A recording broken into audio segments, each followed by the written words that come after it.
ассалому алайкум дӯстони азиз, дар ҳамин моҳи шарифи рамазон умедворам ки ҳар яки шумо хуб ҳастед. имрӯза видеомо видеои хонагӣ аст, ҳарчанд аз боғча шурӯъ мешавад. яъне ки саҳар духтаракма гирифтимо, равон шудем ба сӯи боғча ва овардим мондумша. ҳавои имрӯзанам хеле боронӣ, ҳавои абри баҳорӣ. вақте ки мондумша борон сар кард, то борон тамом кардана натонистам хона равам, барое ки ҳамроҳам зонтик нагирифта будам. баъдаш камтар истодам ки боронам тамом шуд, раҳ кишидам тарафи хона. ай магазинам як-ду чиз гирифтам. аҳамият наметем халати мара хати калошам, чӣ хел ки гуфтам ҳаво боронӣ буд. баъд хона омадам, манам хема тайёрӣ дидестам барои як хурсандӣ. Метавонед мара табрик кунед. Ман ба наздики боз модари як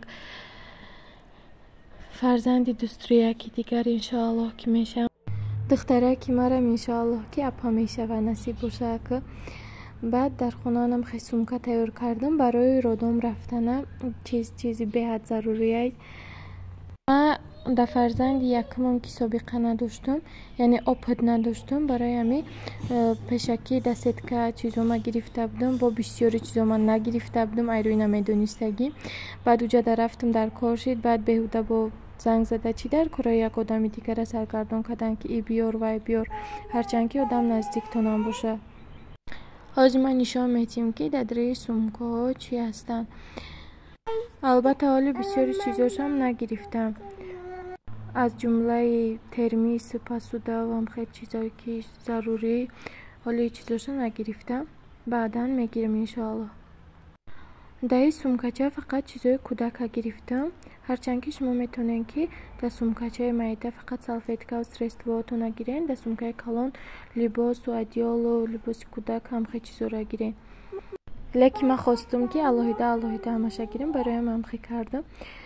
якум чихе памперс чизи зарурӣ аст, зира ҳама медонанд. памперси ҳам як гирифтам, ҳам ду. овози кӯдак да аҳамият наметиҳем, чунки дар пешим духтарчам шиштагие. памперси яку-ду барои чӣ? Барое ки мо намедонем ки вазни кӯдаки мо чӣ хел аст, калон аст, хурд аст. барои амқа ҳам як, ҳам ду дар кор мешавад. баъд салфеткаҳои кӯдакона, яъне ки дар таркибаш рӯғани зайтун дошта. ман дидам, гуфтам ки ба пӯсти кӯдак залал намерасонад, барои амқа гирифтам. ва крем бошад, креми барои таги памперс, пирсипка, ҳамаён чизое ки ман гирифтам. 0+ навистагиян. 0+ яъне ки ба кӯдаки нав таваллуд шуда залал надоранд. баъд анам хе бутулкача, яъне шишача барои обхӯрӣ гирифтам. дар кӯдаки якум нагирифта будам, баъдан дар кор шуд. мондагиш бошад дигар либосчаҳошу одеёлчаву анам хеле чизои зарурӣ дар кори, чизои аввалин дараҷа бигем ҳам мешавад. либосакое ки ман гирифтам ҳамашон пахтагинанд 100%. ягон чизи синтетикӣ нагирифтам, барое ки кӯдаки майда пӯстуш нозукай. мумкин видеои мара нафароне тамошо мекунанд, занҳое тамошо мекунанд ки ба қарибӣ модар мешаванд ё ки ҳомила ҳастанд. ҳама одамода мумкин ки интерес набошад. барои ман ҳама чиза якта ба якта бироварда нишон додестам. албатта худмам завқмандам. фикр мекунам ки яке аз калонтарин хушбахтиҳои зан ҳамин фарзанддор шудан аст.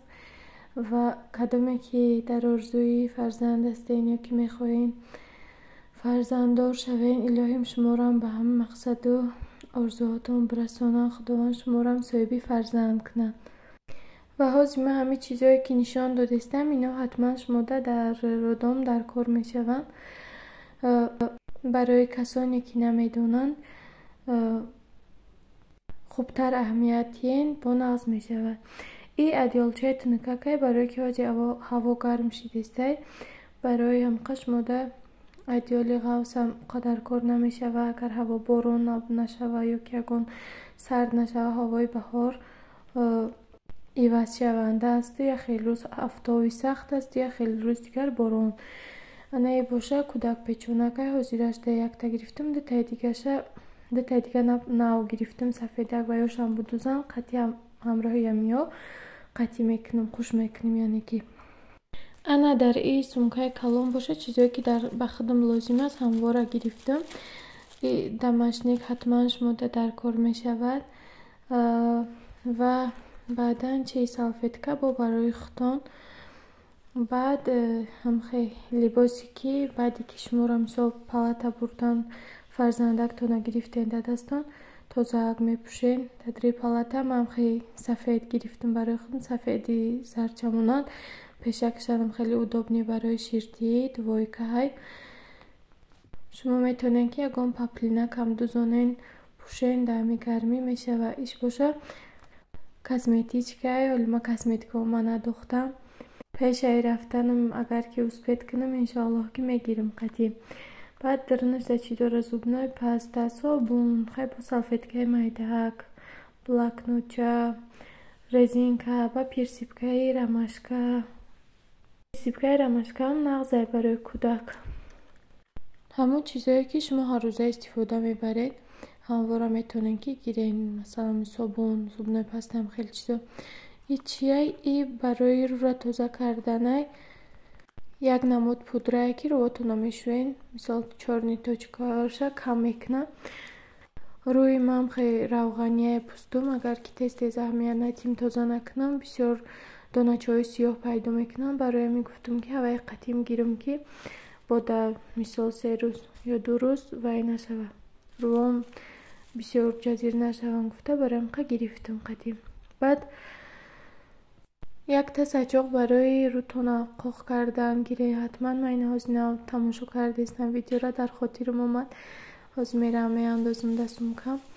بعد به همین تمام خیلی با پیش ایرادام رویتون خیلی پاسپورتون و قطعی کارتتون میگیرین. این چیز حتما ضروریه. همه وقت باید کشلاکتون تیار باشه و یک تا ترموس برای چای خریوه با خیلی یکم کاسه یکم بکل برای خوراک خوردنی ختون در کار میشه. و بعد اینجا من مگزینم خیلی چیزا گرفتم و فلیس میتنه و گوشتی مرغ از یک خوراکی کم آسانک میپزم برای افطار. و بعد بسری دختر جان ما بخچه میروم.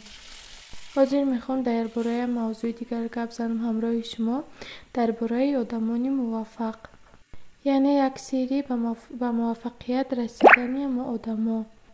بعد درباره برای چی من درباره موضوع گپ زدم بعد در دوام ویدیو میفهمونم تا یک سری به موفقیت رسیدنی انسان این است که وای به گپ مردم گوش نمیدهد و گفتنی که تو نمیتوانی یا می کارو کنی زورت نمیرسد تو کجا و این کارها کجا گفته. همین گپ را اگر شما گوش کنین شما هیچ وقت به موفقیت نمیرسین. یکی از سری آدمان موفق همیه که به همین گپ ها عموما اهمیت نداده راه خودشون پیش میبرن و هیچ وقت گپ یک کس دیگر را گوش نمیکنه. همه وقت به خودشون باوری دارن و پیش حرکت میکنن. برای همه هیچ وقت شما گپ یگان کس گوش نکنین. اگر در زندگیتون یگان مقصدی بزرگی دارین که میخواین به وی برسین. ما برای چی موضوع را رسیدم؟ برای که حاضر کم نیستن آدمانی که در تگی نوارهای یا تنها من در دیگرها مثال هم خیلی گپا می نویسن که ای بس کنی چی خیلی نمودی ویدیو کردن است نشد کانال تا محکم کن. هم خیلی گپا می نویسونن. هم خیلی انسان ها کم نیستن. برای همین اگر من هاج گپی هوایی را گوش میکردم ممکن که من همه ماهای اولی که کانال ما گشوده بودم همه وقت محکم میکردم. لیکن من گپی هوایی را مثال گوش نکردم اهمیت ندادم که امروز مثال وای شما صفی شما به 800 نفر رسیده است که من بسیار خرسندم. رحمت به هر یک آن نفری که مرا دستگیری کرده استن و دم پادپیست کرده استن. تماشابینان هم به حد بسیارند. تماشابینای ما 10,000 12,000 میگذرند. بسیار خرسند میشیدم که شما هم پادپیست میکردین در کانال ما ایس بس کوشش میکنیم که ویدیوهای شوق‌آورتر پرتون برای شما و نفرانی خوبه که ویدیوهای ما را رد میکنین کامنتاری هم مینویسین از شما به حد مینت دارم خرسندم راستیگه. باز همه کامنتاری هاتون پرسماتراتون زیادتر میشید بسیار هم با خوشحالتر میشیدم. خوب عزیزان دل، همیشه در ویدیو را ما به آخر میرسانم. امروز بسیاری بد گپ زدم.